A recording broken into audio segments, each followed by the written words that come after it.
ನಿಮಗೆಲ್ಲರಿಗೂ ರಾಮಾಯಣ ಕಥಾಮೃತಕ್ಕೆ ಆದರದ ಸ್ವಾಗತ. ರಾಮಾಭಿಷೇಕದ ಸುವಾರ್ತೆಯನ್ನ ಕೇಳಿದ ಮಂಥರೆಗೆ ತನ್ನ ಕತ್ತಿನಲ್ಲಿದ್ದ ದಿವ್ಯವಾದ ಕಂಠಾಭರಣವನ್ನ ಬಹುಮಾನವಾಗಿ ಕೊಟ್ಟಳು. ನಂತರ ಮಂಥರೆಯನ್ನ ಕುರಿತು ಹೇಳಿದಳು. ಮಂಥರೆ, ರಾಮನಿಗೆ ಪಟ್ಟಾಭಿಷೇಕ ಎಂಬ ವಾರ್ತೆಯನ್ನ ಹೇಳಿರುವ ನಿನಗೆ ನಾನು ಕೊಟ್ಟಿರುವ ಆಭರಣ ಸಾಲದು. ಮತ್ತೇನನ್ನು ಕೊಡಲಿ? ನಿನಗೆ ಯಾವ ಸಂತೋಷದ ಕಾರ್ಯವನ್ನ ಮಾಡಿಕೊಡಲಿ ಹೇಳು. ರಾಮ ಭರತರಲ್ಲಿ ನನಗೆ ಏನು ಭೇದ ಭಾವವಿಲ್ಲ. ಭರತನು ಎಷ್ಟು ಪ್ರಿಯನೋ ರಾಮನು ಅಷ್ಟೇ ನನಗೆ ಪ್ರಿಯನು. ಶ್ರೀರಾಮನಿಗೆ ಪಟ್ಟಾಭಿಷೇಕ ಅನ್ನುವ ನಿಶ್ಚಯ ನನಗೆ ಬಹಳ ಸಂತೋಷ ಉಂಟು ಮಾಡಿದೆ. ನೀನು ಹೇಳಿದ ಈ ಅಮೃತ ವಾರ್ತೆಗಿಂತ ಬೇರೆ ಪ್ರಿಯವಾದ ವಾರ್ತೆ ಯಾವುದಿದೆ? ಇಂತಹ ಸುವಾರ್ತೆಯನ್ನ ಹೇಳಿದ ನಿನಗೆ ಯಾವ ಬಹುಮಾನವನ್ನ ಕೊಡಬೇಕು ಅನ್ನುವುದು ನನಗೆ ತಿಳಿಯದಾಗಿದೆ.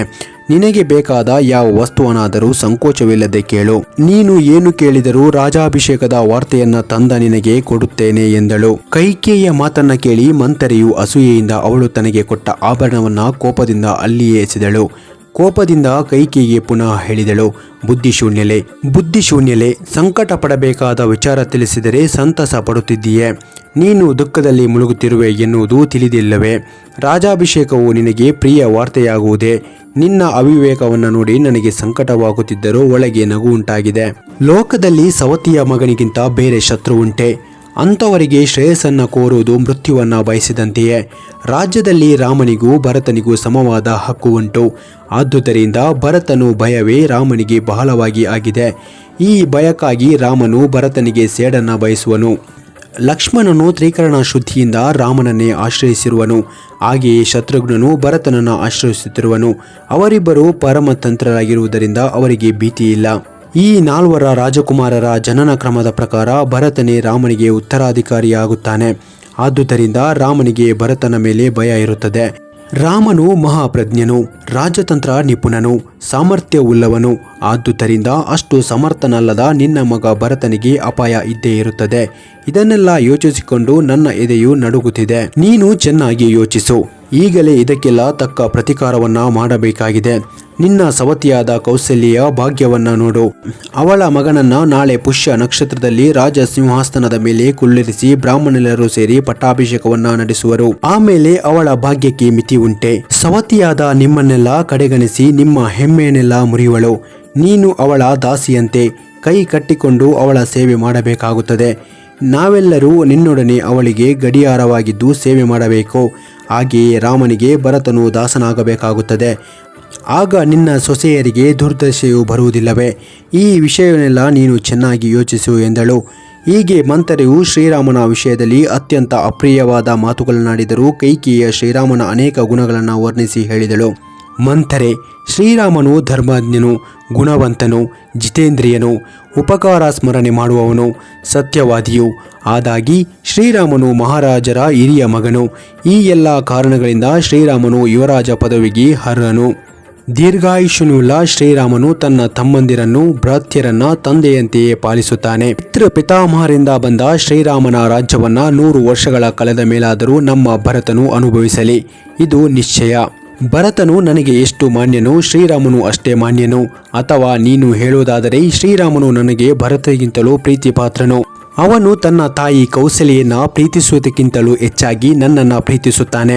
ಪಟ್ಟಾಭಿಷೇಕದ ಮೂಲಕವಾಗಿ ಶ್ರೀರಾಮನಿಗೆ ರಾಜ್ಯವು ಪ್ರಾಪ್ತಿಯಾದರೆ ಪಟ್ಟಾಭಿಷೇಕವಿಲ್ಲದೆಯೇ ರಾಜ್ಯವು ಭರತನದು ಆಗುತ್ತದೆ ಎಂದಳು. ಕೈಕೇಯಿಯ ಮಾತುಗಳನ್ನು ಕೇಳಿ ಮಂಥರೆಗೆ ಮತ್ತಷ್ಟು ದುಃಖವಾಯಿತು. ದೀರ್ಘವಾಗಿ ನಿಟ್ಟುಸಿರು ಬಿಟ್ಟಳು. ಪುನಃ ಹೇಳಿದಳು, ಕೈಕೇಯಿ, ನಿನ್ನ ಅವಿವೇಕಕ್ಕೆ ಏನು ಹೇಳಲಿ? ಅನರ್ಥಗಳನ್ನೇ ಇಷ್ಟಾರ್ಥವಾಗಿ ತಿಳಿದಿರುವೆಯಲ್ಲ. ನಿನ್ನ ಎದುರಿಗೆ ಇರುವ ವಿಪತ್ತುಗಳು ಯಾವುದೆಂದರೆ ಭರತನು ಭ್ರಷ್ಟನಾಗಿ ಅಲೆಯುವುದು ಮತ್ತು ನೀನು ನಿನ್ನ ಸವತಿಗೆ ಉಳಿಗವನ್ನ ಮಾಡಿಕೊಂಡು ಇರಬೇಕಾದದ್ದು. 100 ವರ್ಷಗಳು ಕಳೆದ ಮೇಲೆ ಭರತನಿಗೆ ರಾಜ್ಯ ಬರುವುದೆಂಬ ಆಸೆ ನಿನಗಿದೆ. ಆದರೆ ಈ ವಿಚಾರವನ್ನ ಮರೆತು ಬಿಡು. ಶ್ರೀರಾಮನು ರಾಜನಾದರೆ ಮುಂದೆ ಆ ರಾಜ್ಯವು ಅವನ ಹೊಟ್ಟೆಯಲ್ಲಿ ಹುಟ್ಟುವ ಮಕ್ಕಳಿಗೆ ವಿನಃ ಭರತನಿಗೆ ಹೇಗೆ ಬರುತ್ತದೆ? ಇನ್ನು ಮುಂದೆ ಭರತನು ರಾಜವಂಶದಿಂದ ಬಹಿಷ್ಕೃತನಾದಂತೆಯೇ ಸರಿ. ರಾಜ್ಯರು ಯಾವಾಗಲೂ ತಮ್ಮ ಹಿರಿಯ ಮಗನಿಗೆ ರಾಜ್ಯವನ್ನ ಒಪ್ಪಿಸುವರು. ಕಷ್ಟವನ್ನೇ ಕಂಡರಿಯದ ನಿನಗೆ ಇಂತಹ ಅವ್ಯವಸ್ಥೆ ಒದಗಿರುವುದಲ್ಲ.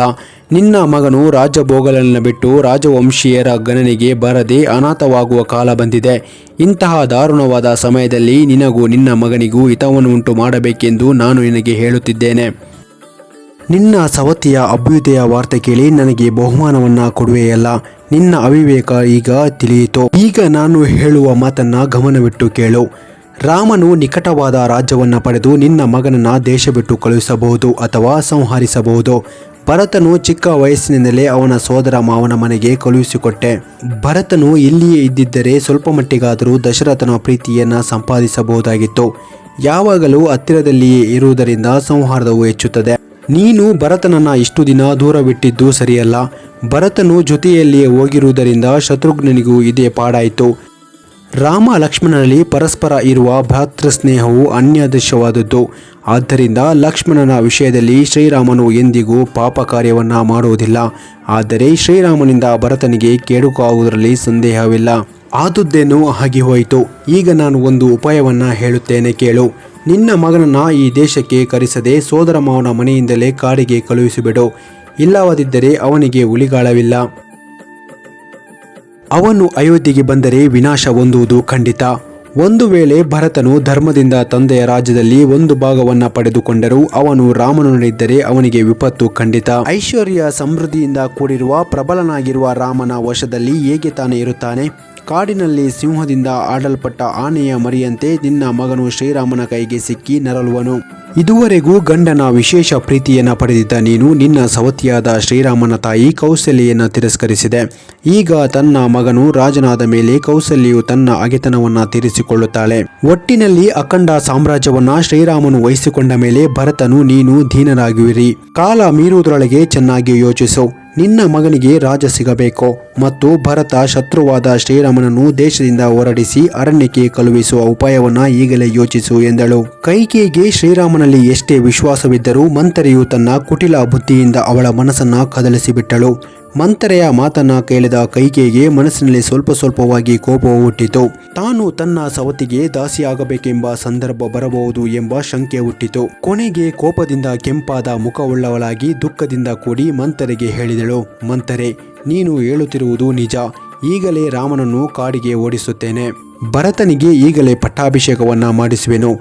ಇವೆರಡಕ್ಕೂ ಒಂದು ಉಪಾಯವನ್ನ ಯೋಚಿಸಿ ಹೇಳು ಎಂದಳು. ಮಂಥರೆಯು ಕೈಕೇಯಿಯನ್ನ ತನ್ನ ಕುಟಿಲ ಬುದ್ಧಿಯಿಂದ ಮನ ಪರಿವರ್ತನೆ ಮಾಡಿದಳು. ಬೇರೆಯವರ ಮಾತನ್ನ ಕೇಳಿ ನಾವು ಯಾರಿಗೂ ಪರಿತಪಿಸಬಾರದು ಎಂಬುದು ಇದೊಂದು ನಿದರ್ಶನವಾಗಿದೆ. ಮುಂದಿನ ಕಥಾಮೃತದ ಭಾಗವನ್ನ ಮುಂದಿನ ಸಂಚಿಕೆಯಲ್ಲಿ ತಿಳಿಸಿಕೊಡಲಾಗುವುದು. ಅಲ್ಲಿಯವರೆಗೂ ನಿಮಗೆಲ್ಲರಿಗೂ ಶುಭವಾಗಲಿ. ಜೈ ಹಿಂದ್, ಜೈ ಭಾರತ್ ಮಾತೆ.